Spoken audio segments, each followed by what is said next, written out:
पहले भी चुनाव लड़े हैं, अब फिर चुनाव लड़ेंगे। तो हारना था तो हार गए। किसी को दोष देने से या कुछ करने से कोई फायदा नहीं। नमस्कार, मैं हूं डॉक्टर एलन वैष्णव और इस समय हम बैठे हुए हैं दमोह विधानसभा 55 से। फिर भारतीय जनता पार्टी ने जिन पर भरोसा जताया है उनके साथ जयंत कुमार मलैया, जाना पहचाना नाम, पूर्व में वित्त मंत्री रहे। मलैया जी, बहुत बहुत स्वागत है। इस बार बहुत देरी कर दी पार्टी ने आते थे और आखिरी समय एकदम आपको मैदान में उतारा है कि किस कारण देरी? कुछ नहीं, ये तो सामान्य सी बात है।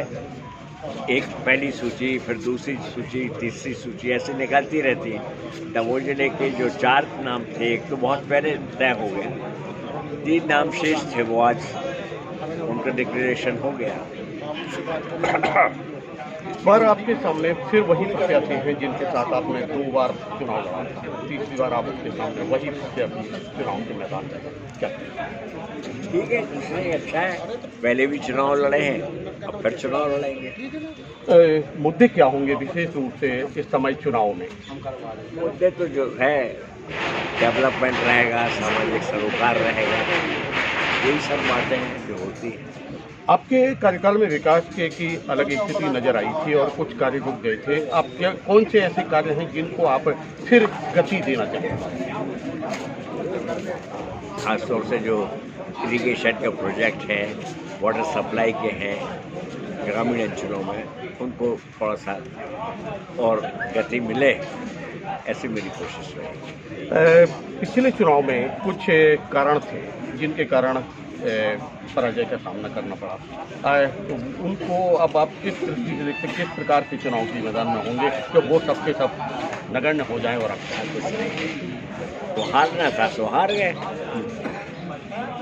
किसी को दोष देने से या कुछ करने से कोई फायदा नहीं। भारतीय जनता पार्टी की सरकार की स्थिति में क्या रहेगी? स्पष्ट बहुमत की स्थिति दिखलाई देती है या फिर आपको कुछ? नहीं, मुझे ऐसा आभास होता है और सब जगह मेरी पूरे प्रदेश में बात होती रहती है। मैं समझता हूँ मध्य प्रदेश में भारतीय जनता पार्टी को स्पष्ट बहुमत। ये थे हमारे साथ में जयंत कुमार मलैया, जो कि पूर्ण रूप से आश्वस्त है इस बात को लेकर, जीत को लेकर उनके चेहरे पर प्रसन्नता दिखलाई दे रही है और वो कह रहे हैं कि पूर्ण बहुमत से भारतीय जनता पार्टी की सरकार बनेगी। 17 नवंबर को मतदान होगा और मतदान में आप अवश्य भाग लीजिए, क्योंकि मतदान आपका अधिकार है। मतदान अवश्य करना चाहिए और फिर परिणाम आएगा। क्या परिणाम आएगा वो भविष्य की गर्त में छुपा हुआ है। हम फिर मिलेंगे, एक बार लगातार मिलते रहेंगे, चर्चाएं करते रहेंगे। तब तक मुझे दीजिए इजाज़त। नमस्कार।